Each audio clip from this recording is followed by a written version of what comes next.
Question. Let A and B be 2 by 3 matrices and C and D be 2 square matrices. इसका मतलब क्या है कि A मैट्रिक्स है, इसकी ऑर्डर 2 क्रॉस 3 है, और B दूसरा मैट्रिक्स है, इसकी ऑर्डर भी 2 क्रॉस 3 है. जनरल हमें दिए गए हैं, स्पेसिफिक मैट्रिक्स हमें नहीं दिए गए हैं. और C और D दो मैट्रिक्स है, और इसकी जो ऑर्डर है वो क्या है, 2 square matrices means 2 cross 2. Square matrix में रोज और कॉलम की तादाद इक्वल होती है, तो यहाँ पे ये 2 स्क्वायर मैट्रिक्स का मतलब कि C की ऑर्डर भी 2 क्रॉस 2 है और D की ऑर्डर भी 2 क्रॉस 2 है. Which of the following matrix operation are defined. मंदरजा झैल में से कौन से मैट्रिक्स ऑपरेशन जो है वो डिफाइंड है. और इसके बाद for those which are defined, और जो मैट्रिक्स की ऑपरेशन डिफाइंड है give the dimension of resulting matrix. तो रिजल्टिंग मैट्रिक्स की डायमेंशन भी बता दे कि दो मैट्रिक्स को अगर आप ऐड करें या सेपरेट करें या एक रियल नंबर से मल्टीप्लाई दे तो जो रिजल्टिंग मैट्रिक्स हासिल होगा इसकी डायमेंशन भी बता दे. डायमेंशन, साइज और ऑर्डर जो है ये एक ही चीज़ है, हम लोग पढ़ चुके हैं. तो आते हैं, मैं यहाँ पे लिख देता हूँ. ऑर्डर ऑफ ए जो है जनरल हमें दिया है कि वो क्या है, 2 क्रॉस 3 है, और ऑर्डर ऑफ बी जो है वो भी हमारे पास 2 क्रॉस 3 है. इसी तरह ऑर्डर ऑफ सी जो है, सी एक नया मैट्रिक्स है, इसकी ऑर्डर 2 क्रॉस 2 है, और ऑर्डर ऑफ डी जो है वो भी क्या है, 2 क्रॉस 2 है. नीचे हमें ऑपरेशन दिए गए हैं. फर्स्ट जो है, फर्स्ट पार्ट कहता है कि आप मुझे ये बताएं कि ये ए प्लस बी जो है ये डिफाइंड है कि नहीं है. यानी ये ए और बी ऐड हो सकते हैं, इसके बीच में जो ऑपरेशन है एडिशन है, आप मुझे ये बताएं कि ये ए और बी जो है ये ऐड हो सकते हैं कि नहीं हो सकते. अगर ऐड हो सकते हैं तो इससे ए और बी से जो रिजल्टिंग मैट्रिक्स हासिल होगा एडिशन से, इसके आपने ऑर्डर भी बतानी है, डायमेंशन भी बतानी है. तो आते हैं, इससे पहले हम लोग यानी पहले टॉपिक में हम लोग पढ़ चुके हैं कि अगर हम किसी दो मैट्रिक्स को ऐड कर लेंगे तो इसके लिए जो कंडीशन है क्या है कि दो मैट्रिक्स को हम ऐड कर सकते हैं अगर दोनों मैट्रिक्स की ऑर्डर सेम है. इसी और इसके बाद हम लोग ये भी पढ़ चुके हैं कि अगर हम किसी दो मैट्रिक्स को ऐड कर लें तो जो रिजल्टिंग मैट्रिक्स हासिल होगा उसके ऑर्डर पे जो है वो कुछ फ़र्क नहीं पड़ेगा. उसका रिजल्टिंग मैट्रिक्स का ऑर्डर और जो गिवन स्टार्ट में हमें मैट्रिक्स दिए गए होते हैं उसकी ऑर्डर जो है यानी दोनों की जो है वो सेम होंगी. तो एडिशन, सब्ट्रैक्शन, और अगर हम एक मैट्रिक्स के साथ रियल नंबर मल्टीप्लाई करें तो जो रिजल्टिंग मैट्रिक्स इससे हासिल होते हैं इसके ऑर्डर पे कुछ फ़र्क नहीं पड़ता. इस मैट्रिक्स के एलिमेंट चेंज होते हैं, वो जो मैट्रिक्स हासिल होता है रिजल्टिंग मैट्रिक्स वो गिवन मैट्रिक्स से डिफरेंट होता है, लेकिन ऑर्डर जो है वो चेंज नहीं होती, ऑर्डर वही तरह मेंटेन होती है. तो आते हैं, हमने चेक करना है कि ए प्लस बी जो है ये डिफाइंड है कि नहीं है, यानी ए प्लस बी कन्फर्मेबल है एडिशन के लिए कि नहीं है, मौजू है कि नहीं है. तो आते हैं, ए की ऑर्डर चेक कर लें. ए की ऑर्डर 2 क्रॉस 3 है, बी मैट्रिक्स हमें दिया है, इसकी ऑर्डर भी क्या है वो दिया है, वो भी 2 क्रॉस 3 है. अगर दोनों मैट्रिक्स की ऑर्डर सेम है तो इसका मतलब कि ए प्लस बी जो है ये क्या है, डिफाइंड है. ए प्लस बी जो है इसकी ऑपरेशन जो है ये डिफाइंड है. क्यों? क्योंकि दोनों की ऑर्डर जो है वो सेम है. अब आते हैं, अगर ए और बी को हम ऐड करें तो इससे हमारे पास एक नया मैट्रिक्स हासिल होगा. इस रिजल्टिंग मैट्रिक्स की जो ऑर्डर होगी, डायमेंशन होगी, वो क्या होगी, वो भी 2 क्रॉस 3 होगी. अब हम पढ़ चुके हैं कि अगर हम दो मैट्रिक्स को ऐड करें तो जो रिजल्टिंग मैट्रिक्स हासिल होता है उसका ऑर्डर भी वही होता है जो गिवन हमें मैट्रिक्स होते हैं, यानी ऑर्डर पे कुछ फ़र्क नहीं पड़ता. तो नेक्स्ट जो इसका यानी दूसरा पार्ट है इस क्वेश्चन में दो बातें आपसे रिक्वायर्ड है कि पहले आप बताएं कि ये ऑपरेशन डिफाइंड है कि नहीं है, और दूसरी कंडीशन जब डिफाइंड हो तो इसकी डायमेंशन भी बता दे. तो order of A plus B यानी ए और बी को अगर हम ऐड करें तो इसी जो रिजल्टिंग मैट्रिक्स हासिल होगा इसकी जो ऑर्डर होगी या डायमेंशन, इसको हम भी इस तरह भी लिख सकते हैं, dimension of A plus B जो होगी वो क्या होगी, वही 2 क्रॉस 3 होगी. तो ये फर्स्ट क्वेश्चन जो है ये सॉल्व हो चुका है. जनरली यहाँ पे बातें हो रही है, मैट्रिक्स गिवन नहीं है, सिर्फ आपको यहाँ पे आपकी कंसेप्ट को चेक करता है कि आपने यहाँ पे कुछ सीखा है कि नहीं सीखा है. क्वेश्चन नंबर 2 जो है वो क्या है, बी प्लस डी. हमसे ये रिक्वायर्ड है कि आप पहले ये बताएं कि बी प्लस डी जो है ये डिफाइंड है कि नहीं है, यानी बी और डी जो है वो ऐड हो सकते हैं कि नहीं हो सकते. तो एडिशन के लिए हमारे पास जो कंडीशन है कि दो मैट्रिक्स को हम ऐड कर सकते हैं अगर दोनों की ऑर्डर सेम है. तो आते हैं, बी की जो ऑर्डर है 2 क्रॉस 3 है और डी की जो आर्डर है 2 क्रॉस 2 है। तो एक की आर्डर 2 क्रॉस 3 और दूसरी की आर्डर 2 क्रॉस 2 है। तो इसका मतलब कि ये बी प्लस डी जो है डिफाइंड नहीं है, यानी B plus D is not defined. B और डी को हम ऐड नहीं कर सकते, क्यों? क्योंकि इस दोनों की आर्डर जो है वो डिफरेंट है।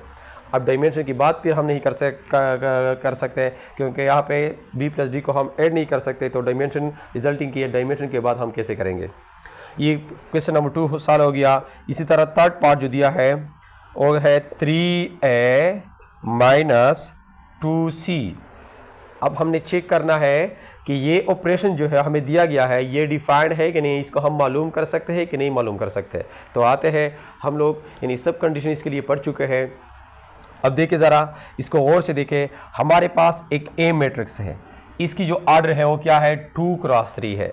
अगर इस ए के साथ में इस रियल नंबर को मल्टीप्लाई कर दो, यहाँ पे यानी multiplication of A matrix bye a real number है, तो ए की जो आर्डर 2 क्रॉस 3 है, इसके साथ अगर हम 3 को मल्टीप्लाई करें तो जो नया मैट्रिक्स हासिल होगा 3a, इसकी आर्डर क्या होगी? वही आर्डर होगी, यानी आर्डर पे कुछ फर्क नहीं पड़ता। मैंने इससे पहले भी कहा कि अगर हम मैट्रिक्स को ऐड करें तो जो रिजल्टिंग मैट्रिक्स हासिल होता है इसके आर्डर पे कुछ फर्क नहीं पड़ता। अगर हम दो मैट्रिक्स को सब्ट्रैक्ट करें तो इससे जो रिजल्टिंग मैट्रिक्स हासिल होता है इसके आर्डर पे कुछ फर्क नहीं पड़ता। इसी तरह अगर हम एक मैट्रिक्स के साथ एक रियल नंबर मल्टीप्लाई करें तो जो रिजल्टिंग मैट्रिक्स हासिल होता है इसके आर्डर पे कुछ फर्क नहीं पड़ता। तो 3a की जो आर्डर होगी वो हमारे पास 2 क्रॉस 3 होगी, वही जो a की आर्डर है। इसी तरह यहाँ पे हमारे पास c की आर्डर जो है वो 2 क्रॉस 2 है। इसके साथ अगर मैं एक रियल नंबर 2 को मल्टीप्लाई कर दो तो 2c जो हमारे पास नया मैट्रिक्स हासिल होगा इसकी आर्डर भी क्या होगी? वही 2 क्रॉस 2 होगी, क्योंकि रियल नंबर की मल्टीप्लिकेशन से इस c की आर्डर पे कुछ फर्क नहीं पड़ेगा। तो हमारे पास 3a की जो आर्डर है वो 2 क्रॉस 3 है और 2c की जो आर्डर है वो 2 क्रॉस 2 है। अब इसके बीच में क्या है? सब्ट्रैक्शन है। तो ये मैट्रिक्स और ये मैट्रिक्स सब्ट्रैक्ट हो सकते हैं। सब्ट्रैक्शन के लिए भी क्या होनी चाहिए कि दोनों मैट्रिक्स की आर्डर सेम होनी चाहिए। यहाँ पे अगर हम देखें, इसकी आर्डर 2 क्रॉस 3 है और इसकी आर्डर 2 क्रॉस 2 है, तो ये 3a - 2c जो है ये भी हमारे पास नॉट डिफाइंड है। इसको हम ऑपरेशन को हम नहीं कर सकते क्योंकि दोनों की आर्डर जो है वो डिफरेंट है। और जो लास्ट पार्ट है, फोर्थ पार्ट, इसमें क्या कहता है? 7c + 2d। तो देखिए ज़रा, c की आर्डर हमारे पास 2 क्रॉस 2 है। इसके साथ अगर मैं 7 को मल्टीप्लाई कर दो तो 7c जो रिजल्टिंग इससे जो रिजल्टिंग मैट्रिक्स हासिल होगा इसकी आर्डर भी वही 2 क्रॉस 2 होगी। इसके बाद d की जो आर्डर है वो 2 क्रॉस 2 है।